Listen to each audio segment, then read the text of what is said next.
I don't care if you've drafted your team already or if you draft this upcoming weekend. If you follow the 10 tips in today's show, you are going to be on the road to being unbeatable in fantasy football. That's right, this game can be super simple, but it can be overcomplicated in a heartbeat. However, I guarantee you that if you follow these 10 steps here today, your chances at winning your fantasy football leagues are going to skyrocket. Now, before I dive into the tips, I gotta give you a quick update here. I just drafted a team in a new league, a league where George Kittle is the league spokesman, Ian Rappaport is our commissioner, and I'm gonna be competing weekly against guys like Scott Hansen of NFL Red Zone and former players Mark Sanchez and Emmanuel Sanders. Now, before the draft happened, we got hyped up by George Kittle himself. I got to hear Ian Rappaport really change the rules of the draft as we went along. I got to see Mark Sanchez and Emmanuel Sanders compete in their very first ever fantasy football draft. Also, shout out to Mark's wife, Perry, for helping him figure out how to use a computer. But I also got to see Scott Hansen go full-on red zone mode, trying to help Emmanuel Sanders make some decent picks. Now, the first 5 rounds of this draft were recorded by Chubbies and the NFL. Why did we only record 5 rounds?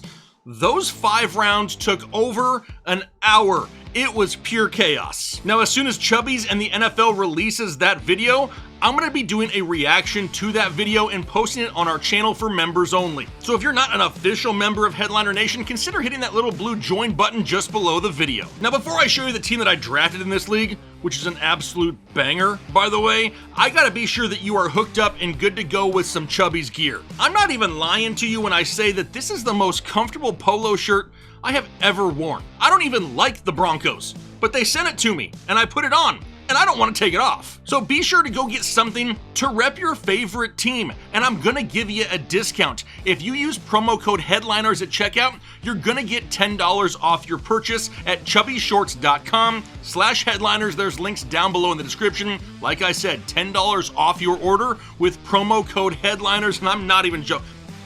Dead serious.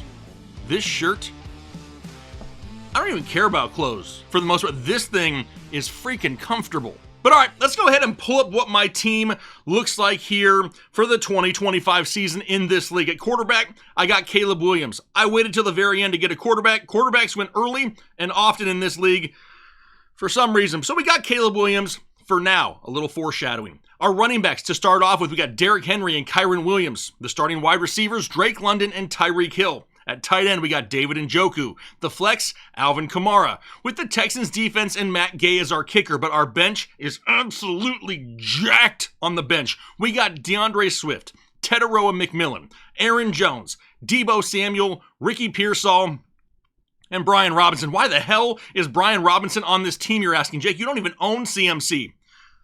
Mark Sanchez owns CMC, and I figured I would mess with Mark a little bit, so he's got to come over here and try to get Brian Robinson for me. Now, this was a 10-team league, and I drafted from the 7 spot, but as you can see, the team is stacked. I mean, some of these guys had never even played fantasy football before. It was like taking candy from a baby. Some crazy things happened early at the tight end positions, and like I mentioned, quarterbacks went way too early. But now we roll into week 1 of the season. My week 1 challenger is none other than Scott Hansen from NFL Red Zone. Here is our current matchup. Now, his starters are pretty solid. Scott kind of knows what he's doing, but his bench, not so much. Sorry, Scott, that's a pretty weak bench. Bye weeks and injuries are going to kill him. Now, I want you guys to help me this season in the Chubbies League. Help me pick a streaming quarterback. I don't have to start Caleb Williams. I have other options on waivers. So leave a comment down below with who you think I should stream against Scott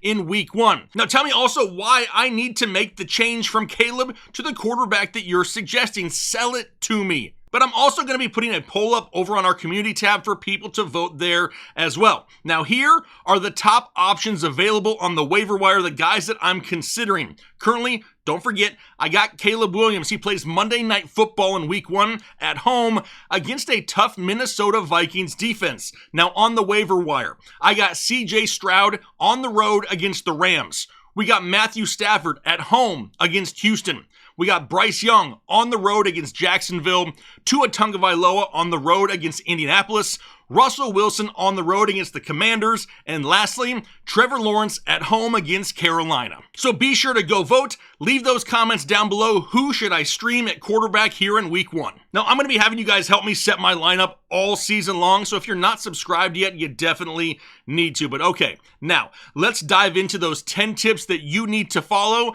after you've drafted your fantasy football team. All right, tip number 1, ignore those draft grades. You'll see it from certain sites where you draft. They'll send you a grade afterwards, and honestly, they're absolutely meaningless and stupid. All they do is add stress to your plate when you really don't even need stress at this point. So let me give you a little bit of insight as to where these grades come from.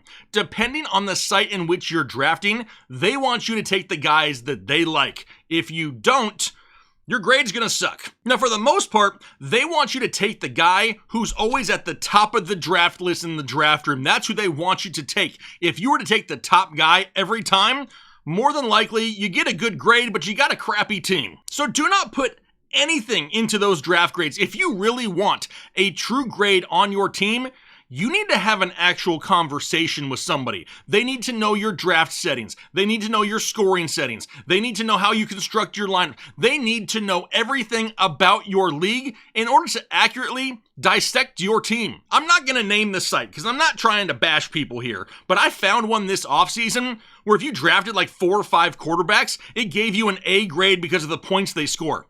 Who the hell needs to go out there and draft 4 or 5 quarterbacks? Anyway, moral of the story, ignore those draft grades if you get them. On to tip number 2 though, don't be quick to trade just before the season starts. And we see this all the time. I understand drafting and making trades are 2 of the funnest things to do in fantasy football.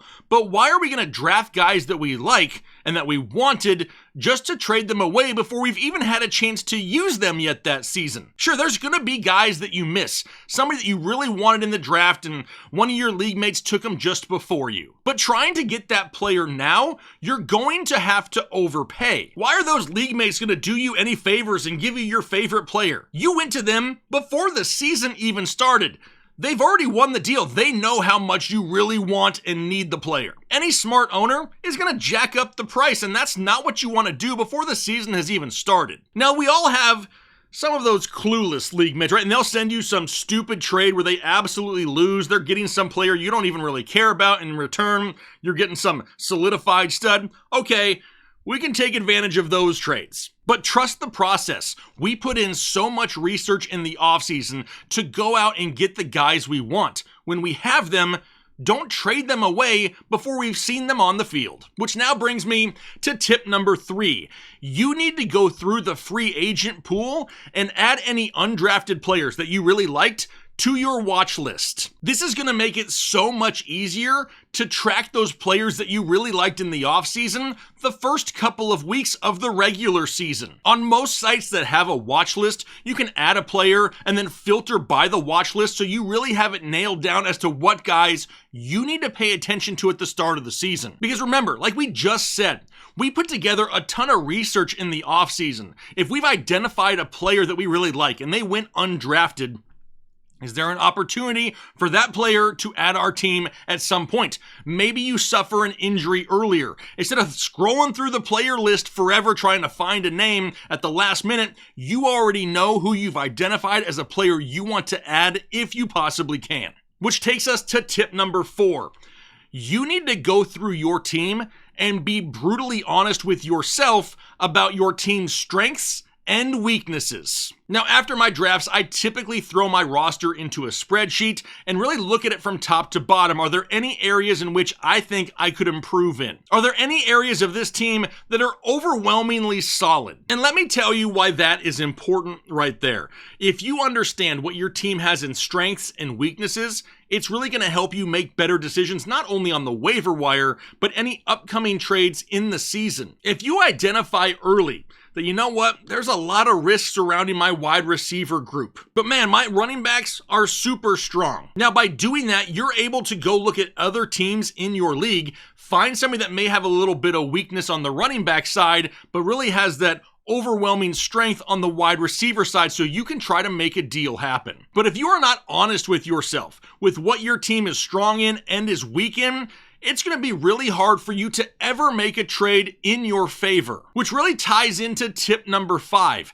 You need to do this same thing for every team in your league. Go through it team by team. I don't care if you have 8 teams, 10 teams, 12 teams, 14 teams, whatever it may be. Go through and input all those rosters into a spreadsheet. Identify which team has certain strengths and certain weaknesses. That way, when you have a need, you know exactly where to go. But you're also going to know which teams could you maybe work a trade in your favor, somewhere where you have strengths and they have weaknesses. And I understand this probably sounds like a lot for a lot of people, but if you really want to find success in fantasy football, if you want to hold up the trophy, if you want to throw the belt over your shoulder, if you want to win some money, these are the types of things that you need to do consistently to really better your chances at winning. But all right, now let's move on to tip number 6. And this one I see all the time, but it's super important. You need to ignore site projections when you're setting your lineups. I understand everyone is trying to get the largest number that they possibly can, so their outlook for the week looks like they're going to win their matchup. But have you ever thought about where do those numbers come from? How many times have you been in a fantasy football matchup and that number was completely off? How do you know that some AI model isn't generating that number and that AI model thinks that Eddie Lacy is still a thing? Now I get it. It's an easy way to identify who they think the highest scoring players are going to be, but you have to be able to discern the actual truth. There's a lot that goes into making projections. And honestly, it's all crap. No one can see the future. No one has any idea what's really going to happen. An injury in the first quarter of a game could totally change the outcome of everything we had expected to happen. So the projections are nice. Maybe they give you a little warm fuzzy on the inside, but they're meaningless, and don't set your lineups based solely on who they say is projected to have the most points that week. Now on to tip number 7. You need to identify players on your teams that could start off a little bit slow. It happens every single year. This year, it's going to happen as well. There are going to be some highly drafted studs that struggle out of the gate. But that's okay. Don't panic. Instead, try to figure out what's causing that slow start. Was it a tough matchup? Was the weather bad? Were there any injuries? Did he just not get any volume? Did he fumble the ball early and got pulled late? There are so many different things to look at as to why a player may start a little bit slower. But there's some of those things that you can look at before the season even starts. Look at the schedule. Find out, do any of these guys really have a tough stretch to start the season? It's kind of why I'm having you guys help me stream a quarterback in the league we talked about earlier. Caleb Williams on Monday Night Football against a good Minnesota defense isn't exactly some smash start. There is a chance there that he doesn't play that well. That's why we're going to look at all the options that we have and see if he is the best option for that week. Does that mean he's going to suck the entire year? No, that's not how this works. But go through each one of your players. Look at the first 4 weeks of their schedule. Everyone wants to talk about strength of schedule, and to an extent it matters, but season long, it really doesn't, because so much changes after the first month of the season. Everything we thought that was going to be difficult may turn out to not be. Look at it in chunks. Look at like 4-week samples, the first 4 weeks of the season. Which one of my guys, which couple of my guys could have a slow start? That way, if they do start slow, you don't get over emotional and just sell them for pennies on the dollar, which is tip number 8. Do not be quick to trade your slow starting studs. I cannot stress this one enough. It happens every single year. After 1 or 2 weeks of the fantasy football season, people are having meltdowns in the comment section over a stud player that they drafted in the first 2 rounds. They're already out there shopping him. They're trying to get somebody else's wide receiver 4 for the guy that they took in the second round. It makes no sense. Maybe they had a couple bad games. Maybe you weren't expecting them to start slow. But they're studs for a reason. How many times in history can you remember, and I can remember over the years, guys like Austin Eckler and Derrick Henry, they started off slow. We were wrong about these guys, and they end up finishing in the top 5 by the end of the season. It happens every single year. These stud players became stud players for a reason. And the last time I checked, your fantasy football season isn't just 2 weeks long. The majority of us play 17 weeks, including the playoffs and championship. Now, if after 5, 6, 7 weeks you're starting to still struggle, okay, code red. But if somebody that you drafted early, that you invested highly in on draft day, starts a little bit slow, Maybe out of his first 4 games, he only gets 10 plus points in one of them, but it's a good game.